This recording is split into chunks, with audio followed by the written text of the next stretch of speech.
Nós falaremos aqui hoje sobre a linguagem da mentira, tá? O Ricardo Ventura, ele é cientista comportamental, psicanalista, e ele está fazendo um sucesso, tá? O Instagram dele é o Não Minta Pra Mim Oficial. Ele já foi o Danilo Gentili, toda hora ele está em vários jornais. Olha, o cara é maravilhoso, tá? Então, eu vou silenciar os comentários, ok? E vou chamar o Ricardo Ventura. Vamos lá. Fala, Cíntia!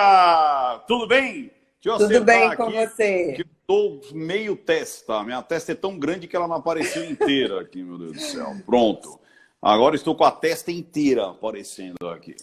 E eu soube que seu público é extremamente assim, agora deu um trava-língua.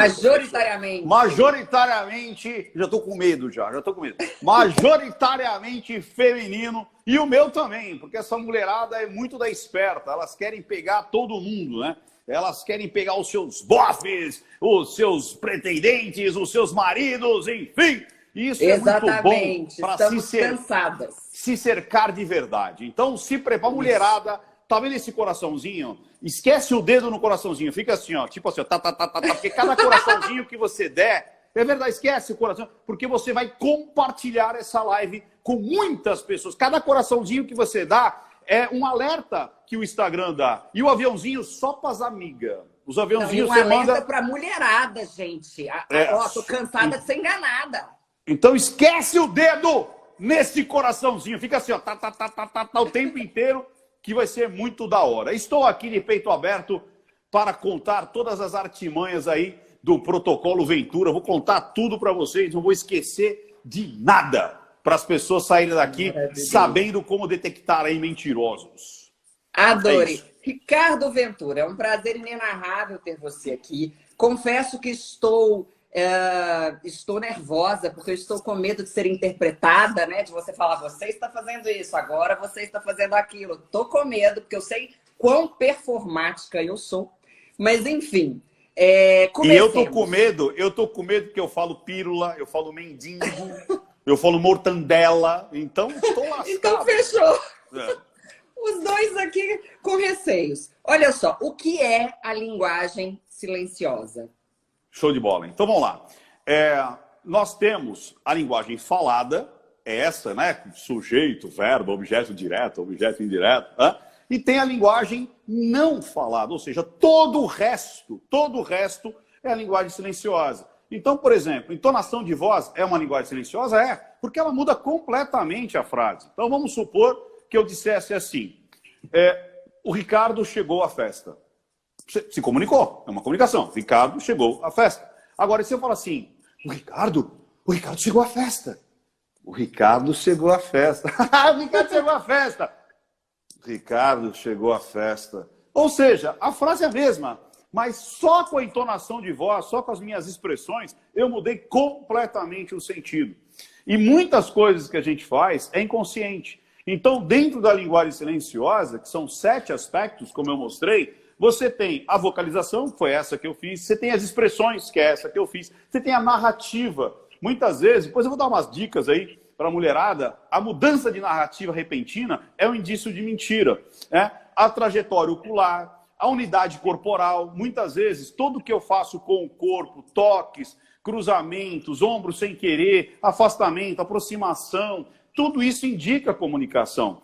E eu vou perguntar isso tudo aqui, tá? Elas vão sair daqui hoje assim, ó, tinindo. Isso, o rito da mensagem, né? Tudo que você tem por trás, né? Que você agrega naquela mensagem, tudo isso faz a composição da linguagem silenciosa. Então, muitas vezes as pessoas acreditam que linguagem silenciosa é só microexpressões. Não, microexpressões é um dos aspectos da linguagem silenciosa. E aí você consegue perceber através da incongruência. Ou seja, o que é dito está congruente com a linguagem silenciosa? É verdade. O que é dito está incongruente com a linguagem silenciosa? Aí pode ser uma mentira. Entendi. E aí, olha, eu peguei umas frases suas, aliás, uma sua e uma do Nelson Rodrigues. Nelson Rodrigues corroborando o que você disse. Você falou o seguinte, em uma entrevista. todo canalha é um grande sedutor, mas nem todo sedutor é um grande canalha. E eu comprei nesse sábado um livro do Nelson, de frases do Nelson Rodrigues, eu sou apaixonada por ele, e havia uma frase assim: o canalha é sempre um cordial, um ameno, um amorável. Para quem não sabe o que é amorável, né? Eu, professora de português, né? Eu preciso explicar sempre. Amorável é aquela pessoa digna de ser amada, né? Então, falemos, pois, sobre os canalhas. Legal, olha que legal. E fiquei feliz pra caramba que Nelson Rodrigues já corroborava aí com o Ricardo Ventura nessa narrativa. Então, olha que interessante. Esse talvez seja o grande empecilho das pessoas encontrarem, sem a linguagem silenciosa, um verdadeiro amor, um verdadeiro crush, um verdadeiro, sei lá, passatempo, mas alguém que seja honesto. Né? Você não tem a necessidade de que todo mundo que você vai se relacionar seja o seu príncipe encantado, mas que seja uma companhia honesta. Só que tem um grande problema. Todo canalha, todo, sem exceção, todo canalha é um grande sedutor. Mas nem todo sedutor é um grande canalha. Porque os dois vão utilizar das mesmas artimanhas, das mesmas perspicácias, das mesmas armadilhas, das mesmas formas de conquista, de sedução, para agir ali em cima ali do seu alvo, muitas vezes, né, daquela pessoa que ele quer, ou, né, o canalha se aproveitar, ou o sedutor querer ter algo mais, ter um relacionamento. Então, é muito tênue essa linha entre quem é o canalha e quem é o sedutor. Mas é possível, sim, você descobrir. Tanto é que na minha jornada do Não Minta Pra Mim, que acontece de tempos em tempos, que é um curso gratuito, no último dia, eu explico, e aqui eu vou dar algumas dicas também, como você consegue identificar quando é um cafajeste, porque muitas pessoas estão confundindo, sabe? Essa Cíntia? é a minha próxima pergunta. Então pergunta. Se a gente pensar no canalha, que o canalha... Quem que é o canalha? Quem é o canalha? Canalha é o abusador. Canalha é a pessoa que chega perto de você para se apropriar de algo seu. É a pessoa que mente, que passa para trás, enfim, é essa pessoa. Qual é a linguagem dele? Mas quando eu falo canalha, eu falo desde aquele abusador, aquele que bate, aquele que mente, aquele que é um sociopata e tal, nananã, até o cara que só faz uma coisinha ou outra, mas te prejudica. Então vamos lá, olha que interessante.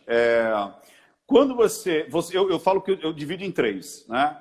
Até porque o que eu faço, né, a linguagem silenciosa, é análise psicocomportamental. Ou seja, eu criei um arcabouço de técnicas para que você conseguisse muito mais facilmente identificar quem está na tua frente. Não ficar só decorando músculos, sinais, expressões, mas a psique dessas pessoas. Como é que elas pensam?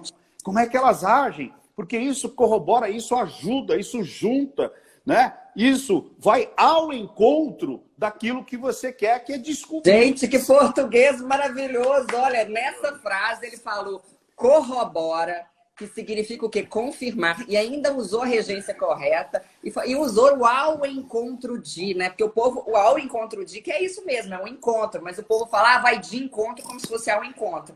De encontro, ideia de choque. Ao encontro de ideia de convergência. Desculpa, é o meu furor pedagógico. Fiquei feliz agora. E aí, então eu divido em três. Eu divido no cafajeste, né? No canalha, no golpista e no agente abusador. Esse aqui é o pior. O canalha, muitas vezes a mulher fala assim, eu estou num relacionamento abusivo. Não, você está com canalha. Não, porque o meu marido... Porque ela fica assim, eu estou num relacionamento abusivo, porque ele bebe, ele trai, ele sai para jogar, ele esquece. Isso é um canalha, tá claro. Ele tá escancarado. Entendeu? Se ele não tá nem aí para você, se ele liga mais pro futebol, pro bar, pro jogo, pros amigos, pra traição, pra promiscuidade, é um canalha, porra. Você não precisa de linguagem silenciosa, tá explícito. Então as pessoas confundem, né, o agente abusador com o verbo abusar. Esse cara é um abusado. Esse cara não é um agente abusador de um relacionamento abusivo. Tem uma diferença. Então isso está muito fácil. Aí tem o golpista. O golpista, esse cara é complicado. Por quê? Esse cara pode ser um golpista de grana, como ele pode ser um golpista de outras coisas. Por exemplo, status, poder. Então, muitas vezes, esses golpes... Eu até conversei com a Dani, que é aquela vivendo na Turquia, né, que ela instrui as meninas ali a não tomarem golpe, principalmente esse golpe internacional, que é o golpe do amor, mas acontece muito no Brasil também, que é o príncipe encantado. É aquele cara que ele chega do nada, oi, não sei o quê e tal, aí daqui a pouco você fala assim, gente, onde que esse Adonis estava perdido nesse mar de ogros? Porque tudo que eu gosto, ele gosta. Eu começo uma frase, ele termina. Ele sabe das coisas que eu curto, ele gosta da banda ele tem os mesmos prazeres, ele tem as mesmas vontades do que eu tenho. Mas como é que é isso? O golpista, ele te estuda. Ele te estuda. E hoje na internet ainda mais hoje muito em dia fácil. com o Instagram, né? Desculpa te interromper. É muito com fácil. O Instagram, a pessoa vai lá, te vê, estuda tudo da sua vida antes e depois é fácil. Eu adoro goiabada com queijo. Eu também. Exatamente. Então, quando você começa e outra, então, olha que paranoia. Mas é uma paranoia boa, né? Pode acontecer que alguém seja sua alma gêmea? Pode. Mas faça algumas coisas que vai testar essa pessoa. Por exemplo, normalmente o golpista, ele congrui assim, ele é tudo muito ímpar, né? Singular, é tudo muito assim, coisa, porque você fala, gente, não é possível. Eu penso num vinho, ele sabe qual é o vinho que eu gosto. Eu penso num filme, ele sabe qual é o estilo de filme. Eu falo em banda, ele me vem pra gente assistir um seriado inteiro que tem ali aquela... Então, o que acontece? O que você pode fazer? Normalmente esse cara, ele é rápido, ele é ligeiro. É tipo assim, deu certo, ótimo. Se não deu, next, próxima. Porque ele não tem tempo a perder. Então, isso vale tanto para o cara que está apaixonado por você, como para aquele também que está querendo dar o golpe. Dá uma canseirinha. Porque o apaixonado, ele vai continuar com o mesmo ímpeto, com a mesma vontade, com a mesma ternura. O golpista não. E outra, normalmente esses caras, eles sempre vão dar um jeito de usufruir de algo seu. Então, primeira coisa, não leve esse cara para morar junto com você. Fato. Não empreste dinheiro. Não pague contas. Não, mas hoje nós somos um relacionamento, né? Homens e mulheres pagando. Não, cara. Pelo menos uns 2 meses. Não pague. Mas e se ele esqueceu o cartão de... Porque, o que o golpista faz? Normalmente, ele não tem um passado rastreável. Ele não tem história de vida. Ele não tem fotos com amigos. Ele não tem... algo que você diz assim, aqui é a vovó do macarrão. Olha aqui, a vovozinha dele que faz... Aqui é o médico dele. Olha, aqui é onde ele não faz tem CPF limpo. Não tem, Então, quando você percebe que esse cara tem um passado difícil de ser rastreado, tome cuidado. Outra coisa, normalmente o golpista, ele vem sempre com uma soberba. Ele vem sempre com uma situação, parece que ele vai...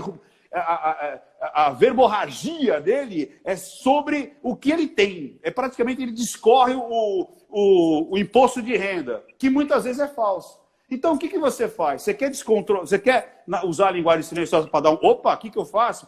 É o seguinte, ele vai falar assim, não, porque eu tenho um aras, não sei aonde. Você fala assim, nossa, meu primo trabalha com cavalos. Quais os cavalos que você tem lá? Se esse cara não tem um aras, ele vai fazer... Não, porque eu vim de helicóptero, não sei de onde. Cara, eu tenho um primo que é piloto de helicóptero. Qual que é o modelo que você tem? Entendi. Entre com perguntas satélite sobre aquilo que ele está trazendo de conteúdo para você. Porque eu trabalho não sei aonde. Manda uma caixa de bombom para esse lugar. Para ver se chega nas mãos dele. Para ver se realmente ele está lá.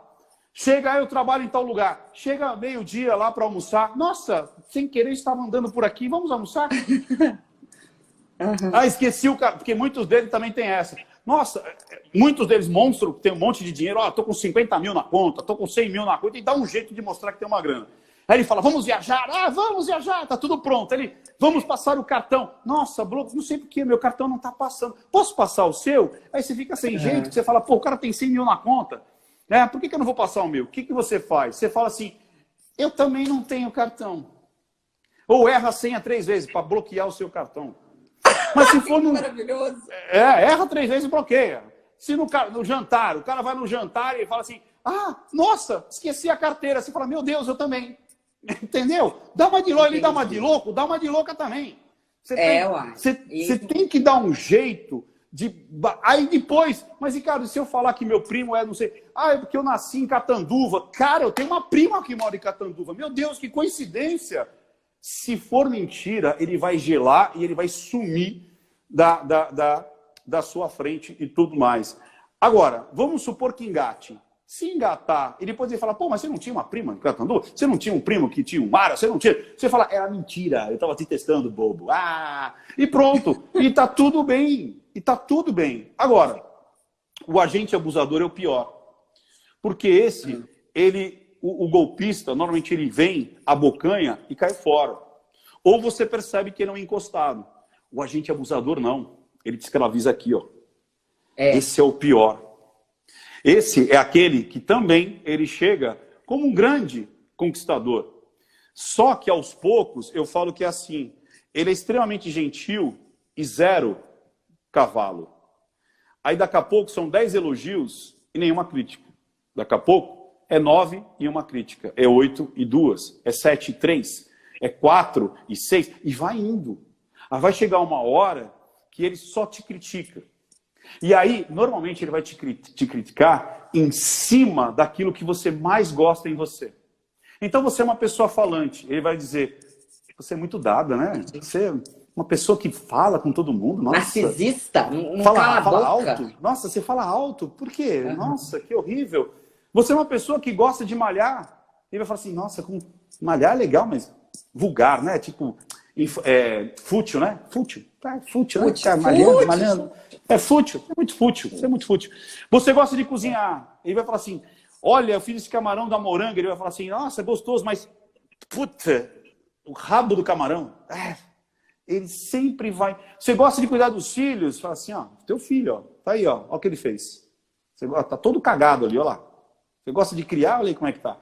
Então, tudo que você gosta... ele vai dar um jeito de criticar. Tudo que você mais gosta, ele vai dar um jeito de criticar. Até que chegar um ponto, quando vem um elogio, é uma migalha, que você se agarra nessa migalha. Você começa a acreditar que você realmente é aquela pessoa. Muitas vezes ele faz uma inversão de narrativa, que você começa a acreditar que realmente você fala alto, que você é inconveniente, que você é fútil, que a sua família não é adequada. Ele começa a reclamar da tua família.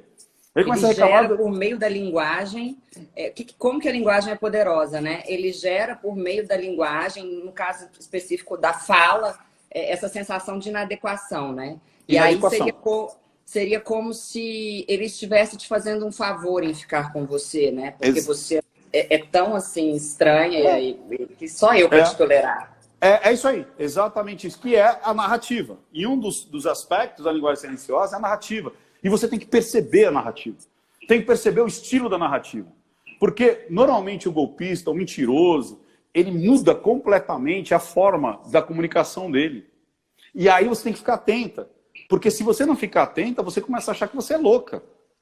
Você começa a achar de tipo assim, mas será que eu realmente... nossa, mas... Aí, se você é uma pessoa, por exemplo, bonita, se você é uma pessoa atraente... ele vai começar a dizer que você é vulgar, que você está dando bola, que é culpa tua dos homens olharem para você. E aí você começa a pensar, mas será que eu dei bola pro cara? Será que foi a culpa minha? Será que realmente será que minha família realmente E você começa a achar que você... E você começa a se podar, e se podar, e se podar. Até que chega uma hora que você acorda de manhã e começa a falar assim, mais um dia. Você começa a pensar na tua vida e fala assim, e aí? E você não encontra mais prazer, você não encontra mais aquilo que você encontrava no início. E aí você fala, e aí? O que eu fiz para deixar isso? É justamente essas pílulas de migalhas de consideração que a pessoa começa a se apegar. Por isso que a linguagem silenciosa, você tem que notar desde o início. Porque o que acontece? Às vezes vem uma soberba, vem aquele sorrisinho. É o que você chama de sorriso da soberba, do psicopata. O pessoal chama de psicopata. Eu parei de falar do sorriso do psicopata porque, mais uma vez, as pessoas confundem o adjetivo psicopata, né, que seria o cara ruim, matador, com o transtorno da psicopatia. Que não tem nada a ver uma coisa com a outra. Você não pode generalizar. Então eu troquei para sorriso da soberba, que é aquele sorrisinho aqui, ó, que é assim, você está falando de... que é aquele prazer que você incontrolável, que você não pode mostrar, mas ele vem aqui, sabe? Ou às vezes um desdém daquilo que você faz, né? Ou tipo uma raiva incontida ali, que você começa a ver que tem uma raiva. Então, essas expressões, e às vezes são muito rápidas, é uma coisa meio assim, é só aqui, ó, só aqui. E você ficar bem com uma acuidade ali sensorial para você falar, opa, eu estou percebendo algo antes dele começar. Aí que entra nessa serventia da linguagem silenciosa, porque eu estou aqui pensando, vou perguntar para ele agora como que faz para a mulher sair. Mas não adianta, já entrou, né? O seu papel aqui é mostrar como que ela evita isso, né? Exatamente. Então, o evitar, primeiro é isso. Logo no início, né, principalmente desse agente, os outros dois primeiro é muito simples. O agente abusador é um pouco mais difícil, porque ele cria esse mecanismo, né? É quase que uma síndrome de Estocolmo. Ele vai debilitar você, vai criar uma dependência e ele vai criar um drama. E ele vai ficar nessa situação sempre mostrando que ele te agride, ele mostra que você, sem ele, você não existe, e ele sempre está em drama. Existe sempre um drama, existe sempre algo a cumprir, existe sempre algo a pedir desculpa, existe sempre algo faltando. Você sempre e a culpa tá na nossa, dívida. né? Isso. E sempre tem algo faltando. Não tem, como eu falo, e um elogio normalmente vem com um elogio e uma patada. Então você passou você passou de ano na faculdade, você conseguiu um emprego legal, aí ele vai falar assim, você passou? Pô, parabéns, podia ser melhor, né? Você passou com 7, né? Pô, vê se melhora da próxima vez. Aí você consegue um emprego, poxa, que legal, mas quanto que é o salário? Nossa, você está se vendendo à toa aí, né? Poxa, o que é isso? Então, existe o elogio e de repente vem aquela crítica. Tem o elogio e vem a crítica. Nunca tem um elogio pleno, claro, bonito, sabe? Sempre tem o recalque, sempre tem a vírgula, né? Sempre tem ali a emenda do soneto, sempre tem, sabe, aquela coisa para você puxar aquela partezinha. Como eu falei, né?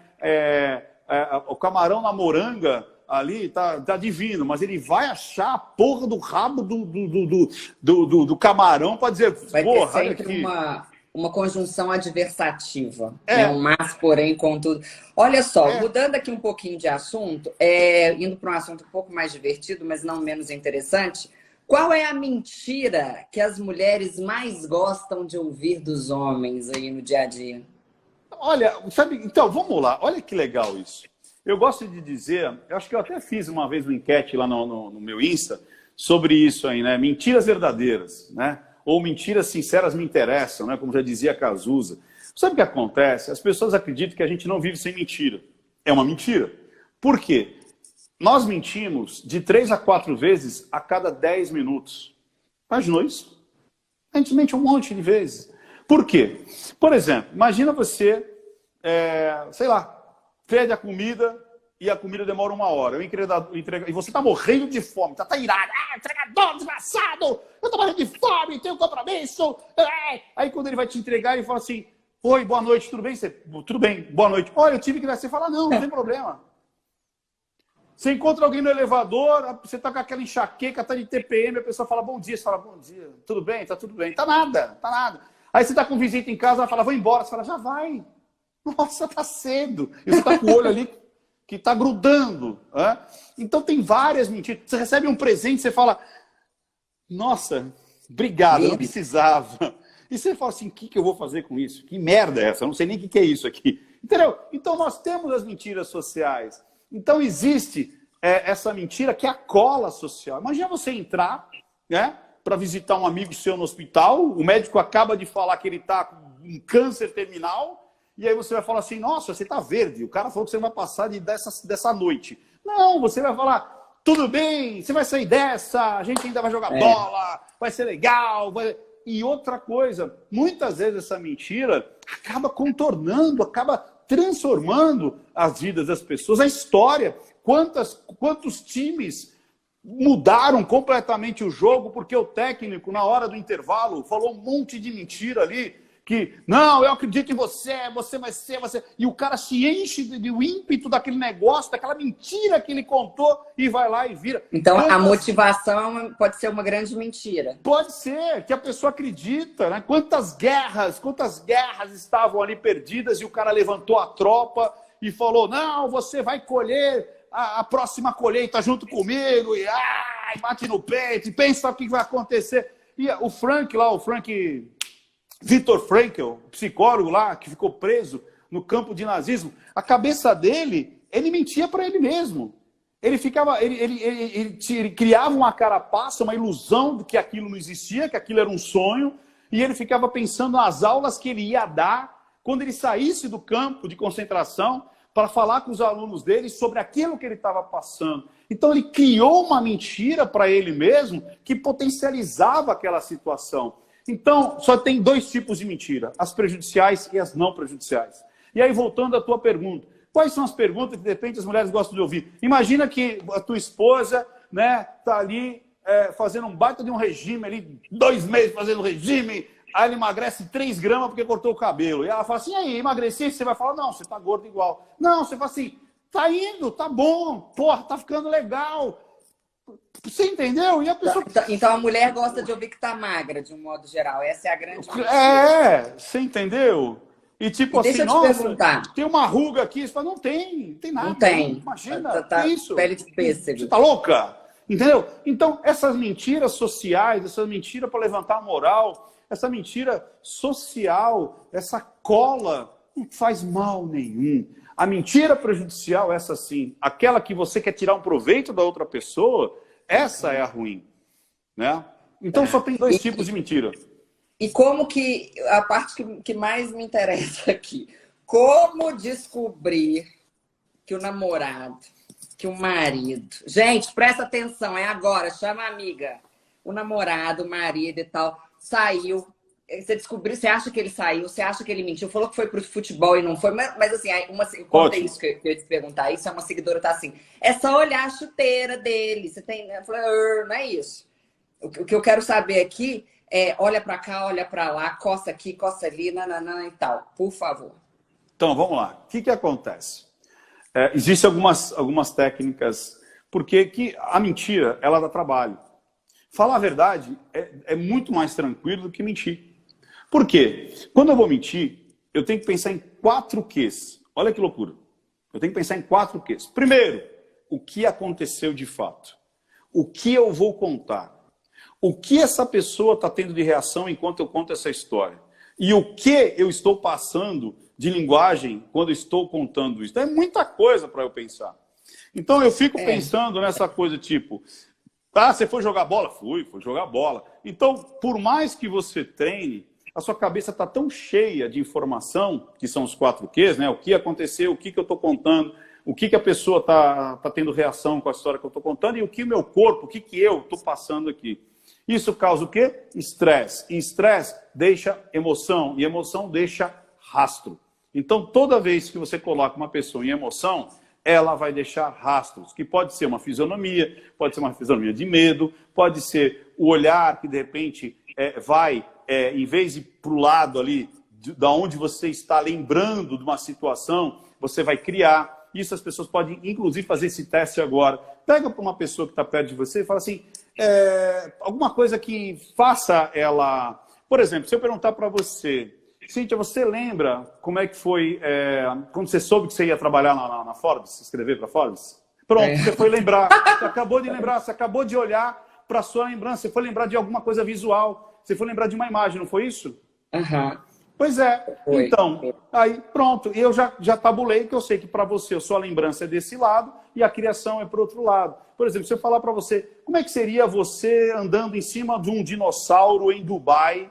Aí pronto, aí já foi para o diálogo interno, já foi para a sinestésia. Agora imagine essa cena, como é que seria? Né? E você em cima de um dinossauro e você andando para... Você está vendo que os olhos, eles não param de olhar. Você foi para o diálogo interno, você foi para a sensação, como seria. Você lembrou de um dinossauro que provavelmente você foi buscar em algum filme, alguma coisa, alguma tela, e você vai criando. Então, eu consigo identificar através do olhar. Mas para ficar mais simples, como dá mais trabalho, o que vai acontecer? Quebra de estado. Então, como é que é isso? Seu marido fala com as mãos, ele gosta de gesticular. Quando ele apronta, ele vai ser mais contido. Seu marido é organizado. Então ele chega em casa e põe a pasta aqui, põe a chave ali, põe ali. Se ele aprontou, ele vai ser desorganizado. Se ele fala bastante, ele fala, porque esse trânsito, não sei o quê, blá, vai chegar mudo. Se normalmente ele é contido, ele vai falar, olha, você não sabe o que aconteceu, porque lá, não sei o que lá, ele começa a falar. Então muda, quebra de padrão. Então quer dizer que lá naquela festa de reencontro lá das pessoas do colegial, você não encontrou aquela sua ex-namorada? Não! A voz muda, tonalidade, ritmo, quebras de padrão. E outra, você pode fazer uma pergunta satélite. Como é que é isso? Jogar bola. Se você perguntar para ele, como é que foi o jogo? Bom, quantos foram o jogo? 2-1. Quem estava lá? O Zezinho, Luizinho, Marquinha, não sei o que lá. Porque ele já treinou o que ele ia falar. Agora imagine se você chega para ele e fala assim, você vai jogar bola? Fui. Sabe a dona Maria que vende cachorro-quente? Ela falou que ia começar a vender fuxico. Ela estava lá? Aí vai ser aquele... Dona Maria? Pois é. A pessoa que devolve uma pergunta com outra pergunta. Normalmente também está com quebra de padrão. Está ganhando tempo. Que é agregador de tempo. Para pensar, e agora? O que eu falo? Falo que a Dona Maria estava? Falo que ela não estava? Porque eu não estava lá. E eu preciso criar uma resposta. Como é que eu vou fazer? Você entendeu? Então são coisas que, quando você pergunta... Lembra do golpista? Quando o cara fala assim, não, porque eu tenho ara. Você fala assim, nossa, e que pomada que você está usando no casco do cavalo? Cara, é uma pergunta satélite extremamente fora do padrão, mas dentro daquilo que uma pessoa deveria saber. Você entendeu? Então, eu tenho um helicóptero, tal, não sei o quê. Quanto que gasta de querosene? Quanto que gasta de gasolina de aviação? Daqui até o Guarujá, que você falou que foi até e voltou de Guarujá.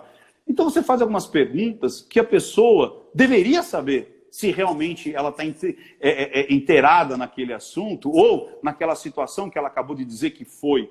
Então, quebras de padrão é um indício, não quer dizer que a pessoa está mentindo, a pessoa pode estar nervosa e tudo mais, mas é um indício. Não existe o movimento da mentira, não existe o olhar da mentira, não existe a expressão da mentira, mas existe, como eu disse no início, o que você está dizendo está congruente com a sua linguagem não verbal? Ótimo. O que você está dizendo criou uma divergência? Opa, pode ser uma mentira, que deve ser investigada. Então, a linguagem silenciosa, ela, por exemplo, eu tenho muitos alunos, muito mentorados, que são advogados. Aí ele vai fazer algumas perguntas ali para aquela situação. Se está congruindo, ok. Não está, vou investigar mais. Anamnese. O meu protocolo está sendo estudado agora numa liga de faculdades de medicina. Por quê? Foi percebido que médicos que simplesmente fazem perguntas, e o pior é que muitos fazem assim, né? Oi, Cíntia, tudo bem? Você está sentindo alguma coisa? Está alguma reação do remédio? Ou seja, a pessoa está falando com você olhando para a tela. Essas pessoas estão tendo muito menos conexão com o seu paciente do que aquelas que estão prestando atenção na linguagem silenciosa.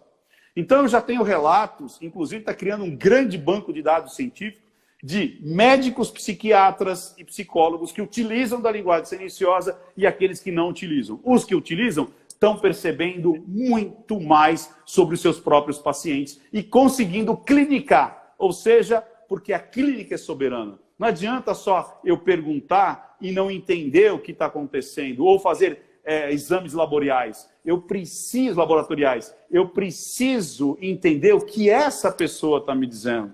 De repente ela está dizendo que está fazendo todo... Você está seguindo à risca os remédios? Estou, claro que sim, doutor. Já começou a se tocar, tal. Era isso que eu queria te perguntar umas coisas aqui. Eu não sei se faz sentido, sabe? Eu separei aqui algumas expressões que as pessoas fazem e a gente pode ir, obviamente, no geralmente né? Opa, vamos lá. Dizer que não é exato. Passar a mão assim, ó, o que significa? Então vamos lá. pode significar simplesmente que você está com caspa. Você entendeu como é que é? Pode simplesmente você estar tipo assim, ai, não lavei o cabelo faz 3 dias. Entendeu? E dá aquela coisa. Pode ser uma renite. Às vezes a pessoa fala assim, pô, por que não? Estou com uma renite aqui. Às vezes a pessoa fala assim, cruzou os braços. O que é? Pode ser frio. Agora, eu sempre digo, em momentos contundentes, em momentos de alto estresse, em momentos onde deveria vir uma pergunta tranquila, e a pessoa fala assim, então, a documentação do terreno tá realmente em dia? Tá. Opa, se coça, põe a mão no peito, mão no nariz, boca, se toca. Isso é um dos indícios que pode ser que alguma coisa ali não tá legal, né? Responde, por exemplo, você vai me garantir que você vai me entregar esse produto na semana que vem? Você tem certeza que vai ser a empresa X que vai me entregar? Olha, semana qual que você quer que entregue? Você não quer que o motorista da empresa tal lá, que não... Você entendeu? Eu estou ganhando tempo, estou respondendo com uma pergunta. Então, normalmente, toques, fechar a boca aqui, né, passar a língua, isso é uma coisa muito legal. O que acontece? Passar a língua? Como assim? Assim, ó. Então, esse é impressionante. Esse aqui é praticamente assim, 99% dos mentirosos, quando falam mentira. Por quê? É como se, inconscientemente, a boca seca, eu estou molhando. Óbvio que grandes oradores, comunicadores natos, professores, muitas vezes têm esse vício de passar a língua. Só que quando tem, ele vai fazer isso de uma maneira cadenciada. Tá. E quando a pessoa não tem isso, ela vai tipo, então quer dizer que você pagou lá pelos respiradores? Lógico que nós pagamos. E isso é muito engraçado. Você pega às vezes até quase que nem o Luciano Huck falou assim, não, eu votei em branco. E bem na hora de falar que ele votou em branco, ele mete a língua e se afasta. O se afastar é um dos indícios, né? Porque quando você não está gostando daquilo que você está falando, você se afasta, né? Você pode, às vezes, fazer medo, tipo, você está falando assim, é claro que eu não estava na cena do crime. E sem querer, você dá aquela puxada de medo aqui. Então, tem vários... essa história de que a pessoa está falando assim, é claro que eu não estava, senão é legal. Uma ênfase. Só... Isso é um grande mito também. E isso é uma coisa que não tem em livro nenhum. Por isso que eu falo, a maioria das pessoas que eu vejo, elas replicam o que já foi feito. É como se fossem grandes estudantes daquilo que existe. Mas nenhuma tem o ímpeto de criar. Eu crio, eu vou atrás e faço testes. Por isso, cientista, porque eu faço testes. Eu não sou um curador da matéria. Eu não estudei simplesmente e coloquei em prática. Eu duvido da matéria. E toda a matéria dizia que quando a pessoa faz assim, é não. Só que olha que interessante. Às vezes, não sei se talvez... Deixa eu ver se eu consigo... Deixa eu ver se eu consigo tirar isso de você. Vamos lá. Quantos cursos você já deu, Cíntia? Nossa senhora, 557, 500 mil, não sei. Pronto, acabou de fazer. 547. Sabe o que é isso? Muitos. Inúmeros. Indefinidos. Nossa senhora. Olha, às vezes a pessoa fala assim, olha, são tantos. E eu percebi, através justamente do fenômeno, que muitas vezes a pessoa acredita que o tratado científico tem que vir antes do fenômeno. Isso não existe. Não é a mesma existe. coisa da gente falar que a gravidade, né, a lei da gravidade, só existiu a partir do dado científico. Não, a gravidade sempre existiu, porra! Aí alguém, por observar a gravidade, Newton escreveu o tratado científico. Então, às vezes, a pessoa assim, mas é científico? Gente, você primeiro tem que ver se o fenômeno existe. Não existe um trabalho científico antes da observância do fenômeno. E o que eu observei? Eu observei que isso aqui pode ser, olha, foram 5, 6, ou foram tantos, eu não sei exatamente. Ou seja... E o ombro? Então, isso aqui pode ser inúmeros. Então, por isso que você tem que prestar atenção se há uma congruência dentro do contexto. Olha, você falou, nossa, eu já dei tantos cursos, eu tenho 500 e tantos alunos. Pronto, são inúmeros. E isso não está em livro nenhum, mas está no meu livro. Porque eu percebi que isso era uma situação corriqueira. Assim como o desdém, normalmente é assim. Mas eu vi muitas vezes, em várias partes do mundo, isso aqui, ó. Isso aqui é desdém. Não sei. Ou indiferente. Deixa eu te perguntar, gente. Isso não está em nenhuma parte do mundo. Isso não está em livro nenhum. Por quê? Porque as pessoas normalmente... Aí a síndrome, Cíntia, sabe do quê? Do cachorro vira-lata. Porque se a pessoa falar assim, mas isso está no livro de John No Arms. Entendeu? O John sem braço, né? Tá no livro de John No Arms, How to be one idiot. Aí o cara onde que as pessoas podem comprar os seus livros? Pela Amazon. Na Amazon. Os meus também. Ótimo, gente. Vocês comprem. Qual que é o da linguagem silenciosa? Qual que é o nome dele? Eu tenho 5 livros, né? Então, que delícia! O meu primeiro best-seller foi esse aqui, o Crenças. Esse aqui é PNL aplicada à terapia. Eu fui o primeiro brasileiro a escrever sobre PNL aplicada à terapia. Então, a gente, linguística... não está acabando, tá? Eu ainda vou perguntar da linguagem da paquera, tá? Fiquem aí. Boa. Por que acontece? A linguagem, ela não é somente analítica. Apesar que aqui é uma linguagem analítica. Aqui é anamnese pura. Isso daqui são estudos de casos verdadeiros, casos que eu atendi. Então, você vê eu falando com o paciente ali, com o cliente, e toda a estrutura da conversação. Então, a linguagem silenciosa, ela está completamente dentro da anamnese. Como ela está dentro também do convencimento, né? Comunicar, vender e negociar com a programação neurolinguística. Assim como ela está com esse aqui, ó, que o pessoal fala assim, mas Ricardo, esse livro, você não pode escrever um livro desse, que é esse aqui, ó, Como Manipular e Persuadir Milhares de Pessoas. Ou seja, as pessoas falam assim, mas persuadir e manipular não é ruim? Depende. Depende para quê? Depende para quê. Você nunca convenceu, você nunca manipulou a pessoa a trocar de uma ideia para uma outra melhor? Eu manipulo todo mundo todo dia para que as pessoas falem português melhor e é bom para elas. Porque se você pegar a semântica da palavra manipular, é dar forma que você deseja. É você trocar aquilo que a pessoa já está pensando. Ah, mas isso é persuadir. É semântica das palavras. Persuadir, seduzir, manipular é praticamente a mesma coisa. A mesma coisa. O que vai interferir é o seu objetivo. Aí depois tem esse aqui, eu espero que você morra. Olha que beleza.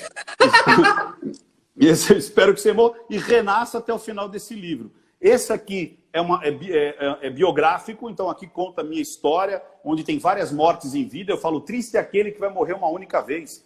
É legal você se reinventar, é legal você morrer várias vezes durante a vida para renascer muito melhor. Então, às vezes tem mortes físicas, tem mortes psicológicas, tem mortes financeiras, tem mortes emocionais, para que você nasça. E o último, que é esse aqui, que inclusive é só em digital, só em Kindle, que é a Introdução à Linguagem Silenciosa.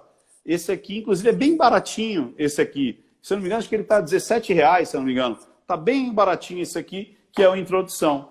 Então, são bastante livros ali, todos na Amazon, todos com frete grátis, todos vão autografados se comprar pela Amazon. Mas você ia me perguntar sobre a paquera, não é isso? Pois é, eu tenho umas coisas aqui, olha, eu vou confessar, tá? Eu fazia. Eu fazia. Que é o seguinte, eu li isso num livro, eu comecei a fazer, e eu te juro que dava certo. Eu tava lá na balada, tal, aí eu vi o cara, tá? Vou fingir que o cara tá aqui, assim, ó. Eu vi o cara. Aí eu aprendi que eu tinha que olhar assim pra ele e contar até 3, tá? Tipo, ó, 1, 2, 3. E virar, entendeu? Aí eu ficava igual a retardada, igual a louca, assim. 1, 2, 3. Virava, gente. Sabe? Entendi, Isso é verdade. O que acontece? O contato visual, realmente, ele é muito importante. Então, normalmente, se a pessoa ela está olhando para você e desvia o olhar sem o olhar da submissão, normalmente ela não está curtindo você. Isso não serve só para paquera. Acredite se quiser. Todos os movimentos de paquera são exatamente iguais aos movimentos de negócio, por exemplo. Quando você está numa mesa de negócio, quando você está numa conversa ali, querendo apresentar um produto, um serviço, uma venda, e também todos os movimentos de sedução são muito, mas muito parecidos. Então, por exemplo, se você quer mostrar que você se interessou pela pessoa, ou você faz o contato visual, aí você abaixa o olhar e depois vira. Porque, naturalmente, é aquele olhar de submissão, tanto o homem quanto a mulher, que é tipo assim, eu estou abrindo a guarda, não tirando o olhar, não desviando o tronco. Tanto Mas também é não é para fazer uma coisa assim, não vai parecer aquele fantasma do exorcista. Assim, fez isso e vem para cá. É a mesma coisa do tronco. Isso numa mesa de negociação, isso num approach aí de chaveco, é o seguinte, você quer mostrar que você está em contato ali com a pessoa, que você está num relacionamento, você está aberta para uma negociação, você alinha o seu tronco com a pessoa que você quer seduzir. Então, se eu quero convencer alguém numa mesa, seja lá, eu vou ficar de tronco a tronco. Quando a pessoa não está interessada em você, normalmente ela desvia o tronco. Isso é inconsciente. Então, tem muitas vezes que as pessoas não percebem o quanto isso... Ó, se eu ficar só aqui, ó, conversando com você aqui, é agradável? Não. Não é. Então, imagina isso numa mesa de negociação. É erro crasso, as pessoas não percebem, porque às vezes parece uma arrogância, parece que eu estou querendo sair. E às vezes a pessoa está conversando aqui e está olhando para lá. Ah, mas tem 3, 4 pessoas na mesa. Você vai colocar o seu tronco... Exato. Ó, vou confessar um truquezinho. Todas as pessoas que vão no Danilo Gentili, elas sentam na cadeira e ficam com o tronco assim. Eu sentei na ponta. Em cadeira, colocaram uma mesa para mim lá de professora, eu fiquei sentada na cadeira da professora. Eu sentei na ponta da cadeira e quando eu falava com ele, eu virava meu tronco totalmente para ele. Vou falar com o Léo Lins, vou falar com o pessoal do Roger, eu virava aqui. Então, eu vou falar com o pessoal de casa, eu virava aqui. Isso de uma forma que para mim já é inconsciente. Mas quando você... Tanto é que ele falou 4 vezes. Ricardo, você precisa voltar aqui. Ricardo, você precisa voltar aqui. Nossa, Ricardo, você precisa voltar aqui. Ricardo, olha, o ano que vem você vai estar aqui. O que é isso? Às vezes é inconsciente. Parece que, de repente, esse convidado está muito mais ligado em mim do que aquele que, de repente, senta na cadeira e está ali para ser simplesmente entrevistado. Então, alinhar o tronco é muito legal, né? Você espelhar a fisionomia, que é exatamente isso. Então, se alguém está sorrindo para você, numa mesa de negociação, ou a pessoa ainda está com dúvida, então, para esse que está sorrindo, você vai falar assim, então, o nosso projeto pode ser entregue nesse prazo. Inclusive, se você está pensando em pagar a prazo, e olha, talvez você... Então, se a pessoa está fechada, você vai ficar fechado. É o rapport. Exato, mas é de rapport de fisionomia. Então, quando você está querendo, a pessoa fala assim, por exemplo, nossa, eu gosto de comida japonesa. A pessoa fala assim, eu também. Você fala, você também? Entendeu? Então, ela abre, você abre. E ela fala assim, ah, mas tem coisa o quê? Tem coisa o quê? Então, a pessoa abre, a pessoa fecha, você fecha. Então, fazer esse espelhamento de expressões é muito interessante. Tem que tomar cuidado para não parecer que você está zoando a pessoa, né? Você não está micando. Mas você sabe o que é engraçado? Se você vê, presta atenção em casais, você vê... hoje está mais fácil ainda, né? Quando você está num restaurante, eu bato o olho, eu falo, esse é um casal novo de relacionamento, esse é um casal médio e aquele é um casal velho. O casal novo é impressionante. A menina começa a conversar, os troncos estão alinhados, os dois estão projetados para frente, um ri, o outro ri, um se toca, o outro se toca, né? O outro se afasta, o outro pega o copo. Aí quando já está meio assim, existe até o toque, existe uma mão aqui e tal, mas já não é no mesmo ritmo. Passou de alguns anos, parece que são 2 estranhos na mesa. Cada um está para um lado, cada um está olhando para um outro, o ritmo de comer é diferente, não tem conexão. A grande sacada é conexão. Naturalmente, isso que eu estou dizendo, que é possível você espelhar, fazer, perceber essas nuances, ela é naturalmente vista em pessoas que estão em conexão. Isso é o natural. E você pode imitar o natural. Você pode espelhar o que é natural. Então, pessoas em conexão, elas espelham muitos os movimentos. Outra coisa, que é o natural do ser humano, se eu não estou... e você vê muito isso, inclusive com mulher, porque mulher é aquela situação de chavecar, está sendo chavecado. E o homem também faz isso. Então, por exemplo, se olhou para o cara meteu alguma coisa na frente dele, ele não está muito afim de você. E a mulher a mesma coisa. Ela meteu uma bolsa na frente, ela meteu um copo na frente, ela meteu amiga na frente, ela não está afim de você. O teu amigo na frente foi ótimo. Às vezes você fala, meu Deus, ele tá vindo. Aí você joga a pessoa na frente, né? Tipo, meu Deus, aquele cara tá me olhando, fica aqui. Então, e quando a pessoa está interessada, tanto homens quanto mulheres, e numa reunião também, é impressionante. O copo já não fica na frente, a pasta fica ao lado, você entendeu? As coisas ficam mais livres. Peraí, calma, que o copo eu não entendi, não. Qual que é a história do Normalmente, quando você está numa reunião e a coisa está fluindo, você não deixa nada na frente do teu tom. É inconsciente. A xícara de café vai ficar mais para o lado, o copo vai ficar mais para o lado, a caneta, aquilo que você está lendo, você você deixa numa posição mais confortável e não aqui, não puxando para cá, mas você deixa mais para lá. Então você vê numa mesa de negociação isso acontecendo e você vê na hora do chaveco também. Por exemplo, ocupação de espaço.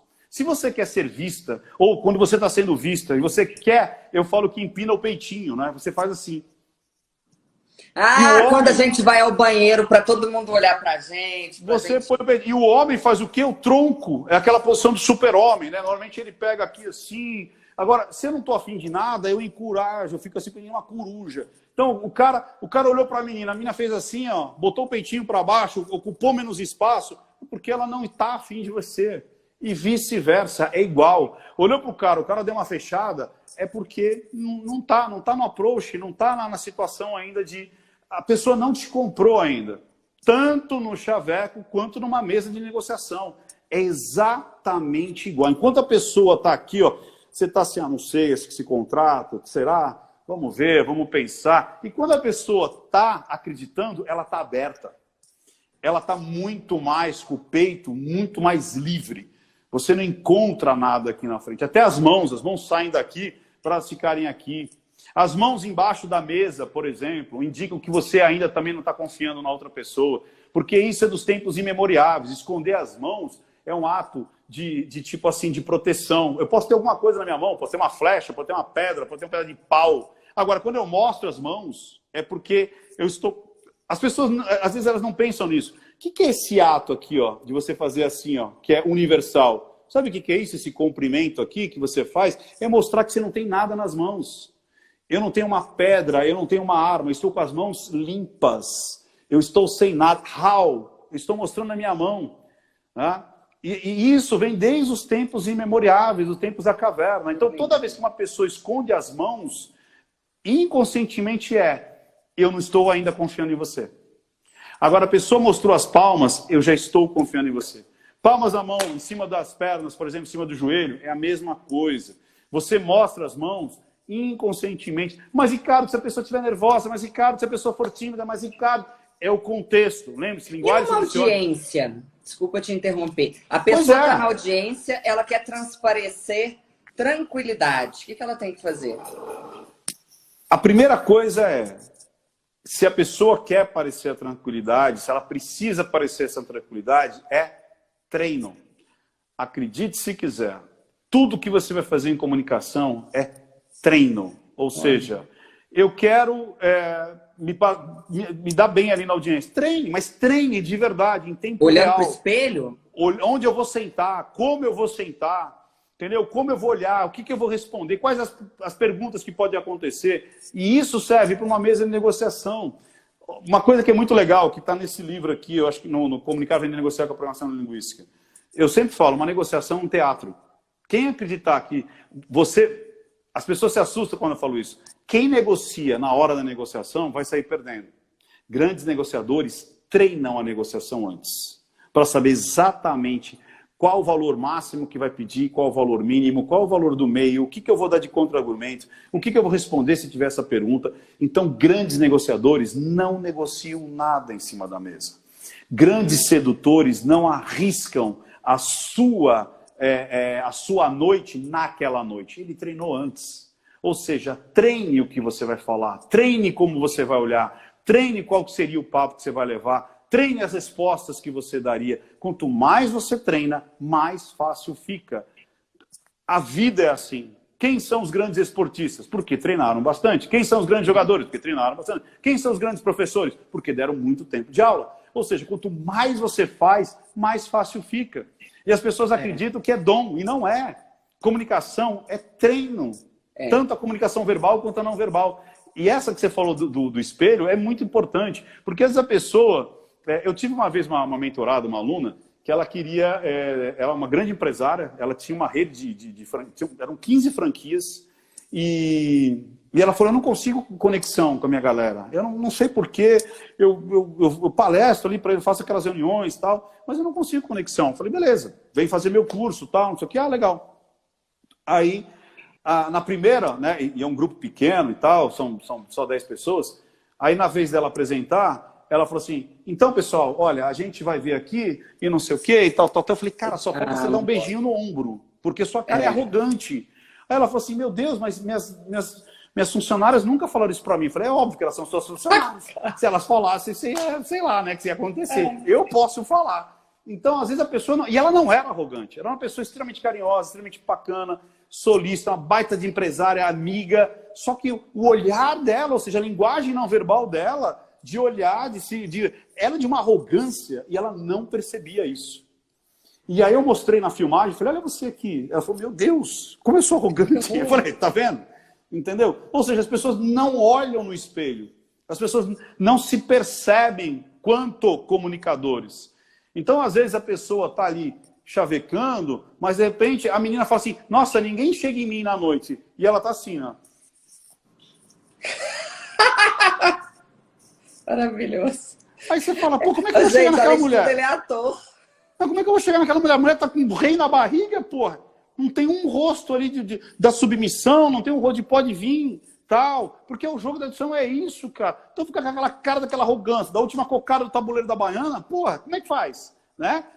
E eu vou fazer uma pergunta arriscada aqui, porque eu sou uma pessoa corajosa.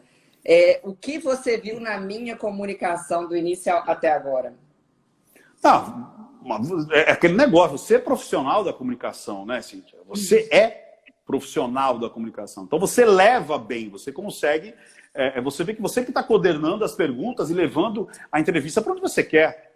Você entendeu? Então isso é muito legal e passa esse olhar de tipo assim, nossa, parece que a gente se conhece há anos, né? Uhum. Esse sorriso de tipo assim, né? Essa coisa de tipo, ai, que legal, eu tô curtindo, mesmo se você tá achando uma bosta, né? Você, eu tô curtindo aqui, tá, que legal. E aí a gente se sente bem, você entendeu? E essa é o verdadeiro comunicador, né? Você fazer o outro se sentir bem, fazer o outro se sentir em casa. Uma das dicas que eu sempre dou para as pessoas é, olhe para a câmera como se você estivesse palestrando, falando com seus 2 melhores amigos. Como é que você conversaria com os seus amigos? É essa tonalidade de voz que você tem que usar. O problema é que às vezes as pessoas, elas vão para uma entrevista de emprego, ou elas vão abrir uma live, ou elas vão gravar alguma coisa, ou elas vão fazer uma pequena apresentação, às vezes uma apresentação besta ali, sei lá, de um seminário, ou de alguma proposta, e aí veste a capa, né, do orador, né, que é aquela coisa. Então, olha, veja bem, estamos aqui para apresentar uma coisa muito importante para vocês, senhoras e senhores. E aí você fala, ou seja, mais uma vez, não conecta. Por quê? Porque a linguagem falada não está congruente com o seu corpo. As pessoas... Sabe o que acontece? É igual roupa. Você vestir roupa que não é sua, não lhe cai bem. Você fazer uma comunicação que não é sua, não lhe cai bem. As pessoas percebem a falsidade, as pessoas percebem que aquelas palavras não são suas, né? Que aquela tonalidade não é sua. Por que quando uma pessoa boceja, a gente também boceja? Quando está em empatia, né? Então, olha que interessante. Quando a gente está em empatia, muitos dos movimentos da outra pessoa, de forma inconsciente, nós acabamos repetindo. Por quê? Porque isso é uma maneira natural de dizer, olha, eu sou como você. Olha, imagina lá no tempo das cavernas, quando a gente não falava. Imagina, a gente passou milhares e milhares e milhares de anos sem proferir uma única palavra. Que linguagem que a gente usava? A linguagem silenciosa. Ou seja, nós se comunicávamos através do olhar, através do movimento. Tudo isso que hoje é uma... Nossa, que legal! Nossa, que surpresa! Era a nossa língua primária. Imagina que a gente passou milhares e milhares de anos conseguindo companheiros para guerrear, para caçar, companheiros sexuais para você conseguir ali aumentar a sua... Passar conteúdo de uma geração para outra sem proferir uma única palavra, simplesmente com a linguagem silenciosa. Era um grunhido, era uma entonação, era um olhar, era uma maneira. Então, de forma inconsciente, Tudo que me assemelha, eu confio. Tudo que é diferente de mim, eu tenho que tomar distância, receio. Por isso que, quando você vê alguém que você fala assim, nossa, pessoa carismática, você se projetou nela. Você viu coisas nela que te agradaram. Você se viu em alguns momentos nessa pessoa. Aí você fala, gostei. Agora, pessoa, eu gosto muito de falar assim, ó.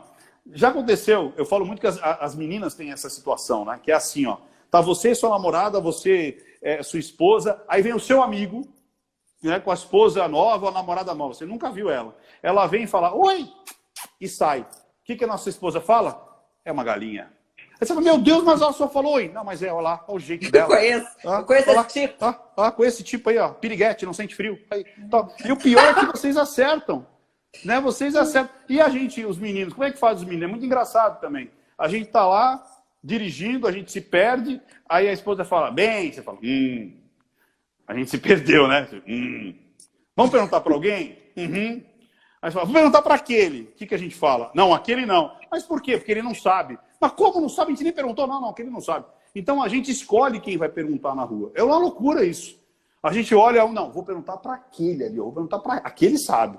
Ou seja, a gente bate um scanner e tudo que for parecido com a gente confia. Tudo que for diferente, a gente tem um pé atrás.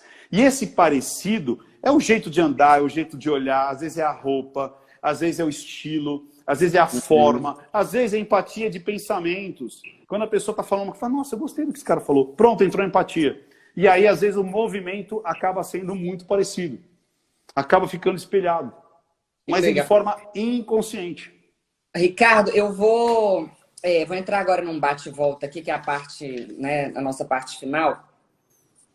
Mas eu gostaria de depois te chamar em uma outra oportunidade, porque eu gostaria de falar de você, da sua construção, da sua formação, do Ricardo escritor.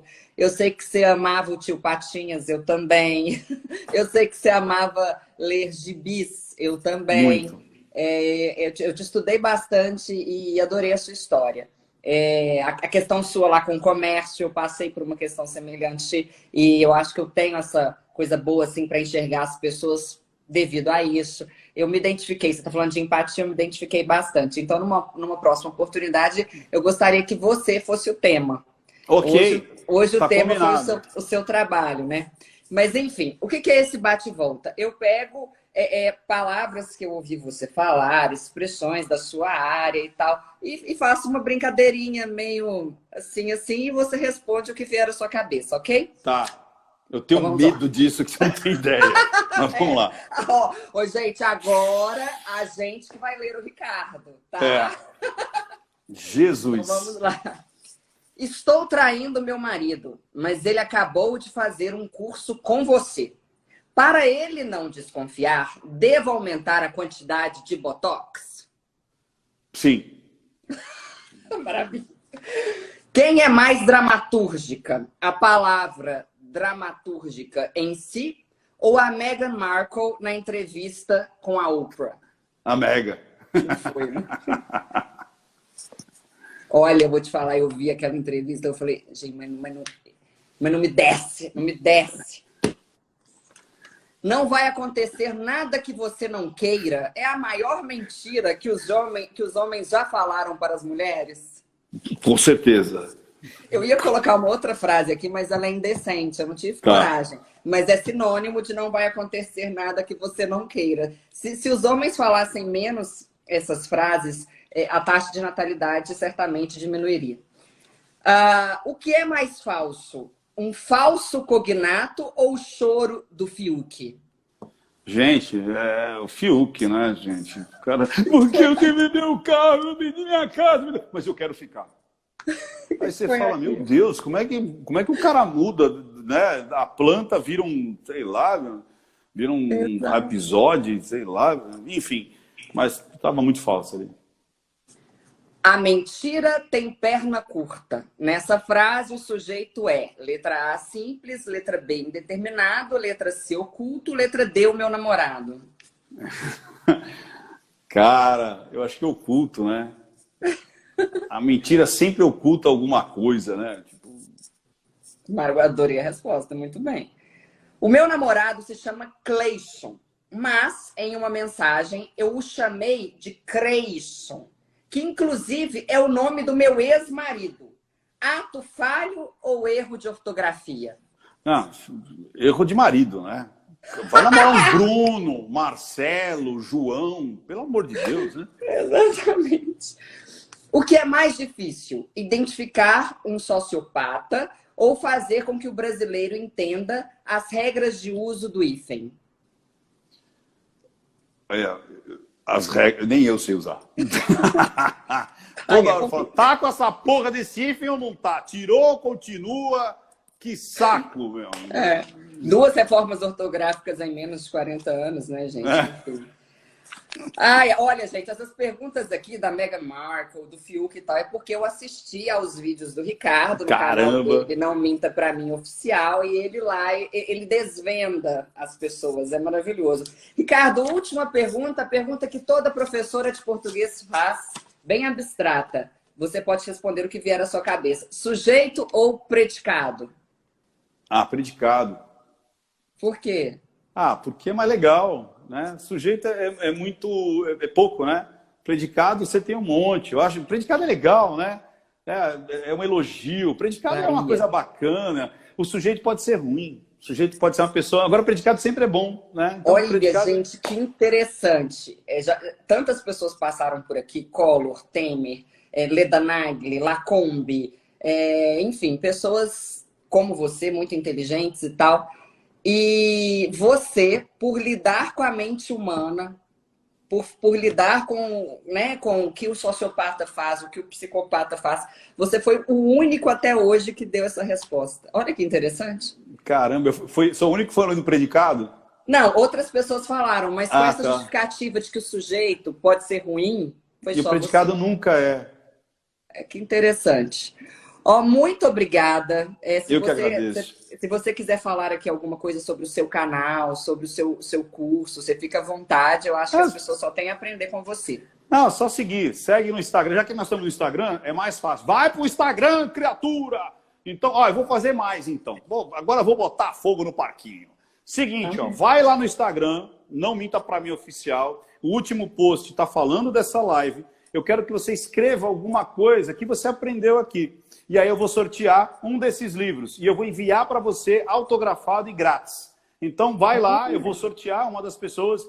Segue Ricardo Ventura lá no Insta. Não Minta Pra Mim Oficial. Nesse post que tá a Cíntia e tá o Ricardo Ventura. Escreve, eu gostei porque ele falou, não sei o quê. Eu gostei que a Cíntia falou. Escreve algo que você curtiu. E aí marca, às vezes, uma pessoa. Fala, cara, eu gostei muito dessa live por causa disso, disso, disso. E marca. Marca a amiga que tem dedo podre, que sofre de dedo podrismo. E aí eu vou sortear um desses livros, você vai escolher, né? Sendo aqui no Brasil, é claro, se você estiver fora do Brasil, problema vosso. E aí você escolhe alguém aqui no Brasil para eu entregar. Você vai escolher um desses aqui e aí eu vou autografar e vou enviar para você sem custo nenhum. Pronto, é isso, só isso. Maravilhoso, muito obrigada, Ricardo. Eu que agradeço. Obrigada a todos vocês que aqui ficaram, né? Que ficaram conosco. E para o pessoal aí que está assistindo, até terça-feira que vem, com mais um entrevistado maravilhoso. Show de bola. Obrigado mesmo. Até mais, pessoal. Boa noite. Tchau.